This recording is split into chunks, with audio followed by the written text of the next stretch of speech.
Hi praise the Lord, मैं pastor Mary D cruise. जैसे हमने पिछले वीडियो में बताया कि एवरी ट्यूसडे और एवरी फ्राइडे हम आपके साथ कुछ वचन के सीक्रेट्स को शेयर करेंगे, तो आज हम उसकी शुरुआत कर रहे हैं। और सबसे पहले जिस सीक्रेट्स को हम लेके आ रहे हैं वचन के द्वारा वो है कि पाप की शुरुआत। सभी लोग जानते हैं कि पाप की शुरुआत कहाँ से हुई।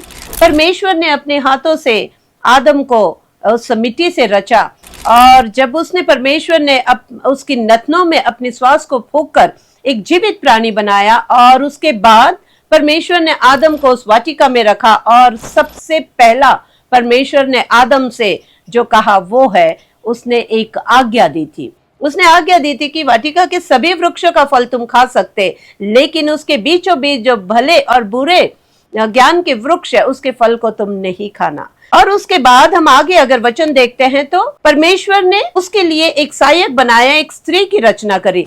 और हम उत्पत्ति की किताब 3 अध्याय में अगर हम देखते हैं तो परमेश्वर ने जिन बनेल पशुओं को बनाया था उसमें से सर्प सबसे दूर था, और वो सर्प उस स्त्री के पास जाता है। हम सभी लोग इस वचन को जानते हैं, इसलिए मैं वचन नहीं पढ़ रही हूँ।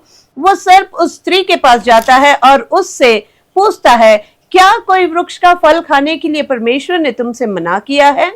और उस स्त्री ने कहा, हाँ, वाटिका के बीचों बीच एक वृक्ष है, उसके फल को खाने के लिए और उस वृक्ष को फल को छूने के लिए भी परमेश्वर ने मना किया है। यहां तक हो गया वचन। जो आज वचन के सीक्रेट्स को हम देख रहे हैं, जो हम ऐसा जानते हैं कि परमेश्वर की आज्ञा को तोड़ा, यहीं से पाप की शुरुआत हुई। तो मैं आज बताना चाहती हूँ कि पाप की शुरुआत वहां से नहीं, उससे पहले भी कुछ ऐसी बातें हुई जो परमेश्वर पसंद नहीं करता। सबसे पहली बात अगर हम देखेंगे, जब परमेश्वर ने आदम की रचना की थी, वहां पे स्त्री की रचना नहीं हुई थी। जब परमेश्वर ने आदम को वो कमांडमेंट दिया था, तो आज्ञा दी थी, उस समय स्त्री की रचना नहीं हुई थी। दूसरी बात, जब सर्प ने स्त्री को आकर पूछा, क्या किसी वृक्ष के फल को खाने के लिए मना किया? उस समय स्त्री ने कहा, हाँ, वाटिका के बीचों बीच एक वृक्ष है, उसके फल को खाना और छूने के लिए भी मना किया। परमेश्वर बिल्कुल पसंद नहीं करता उसके वचन में हम एक बिंदु भी डाल सके या कोई मात्रा को निकाल सके। परमेश्वर ने हमें उसका अधिकार नहीं दिया कि उसके वचन को हम अदल बदल कर सके।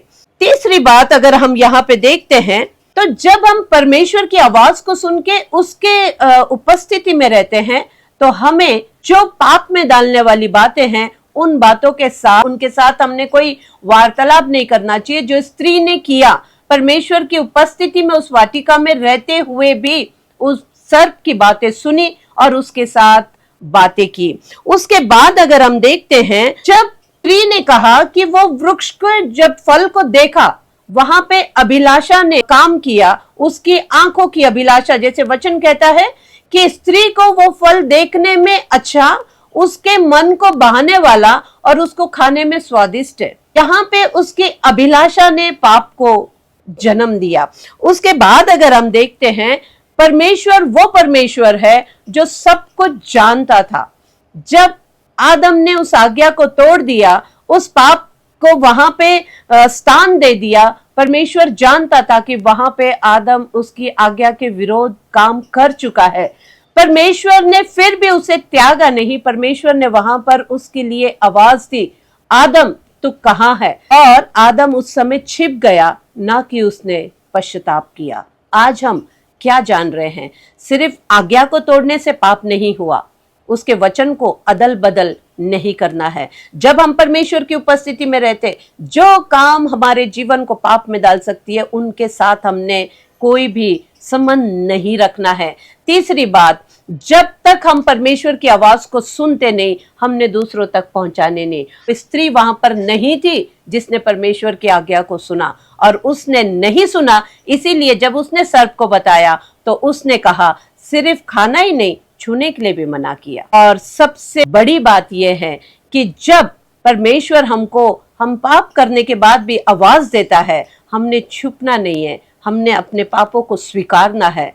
आज आपके पास चॉइस है। जैसे आदम हवा के पास एक चॉइस थी, अगर वो उस समय अपनी गलतियों को स्वीकारते तो शायद उनका श्रापित जीवन नहीं होता। उन्होंने श्राप को परमेश्वर के क्रोध को स्वीकारा और उसमें उन्होंने शुरुआत की, जबकि उन्होंने पश्चाताप नहीं किया। तो आज हमने सीक्रेट को देखा और आज हम कुछ सीख रहे हैं कि परमेश्वर के वचन को सही रीति से सुनना। जब अच्छे से सुन लिया, उसी को अच्छे से समझ लिया, उसी को हमने आगे पहुंचाना है। सभी को praise the Lord. Thank you.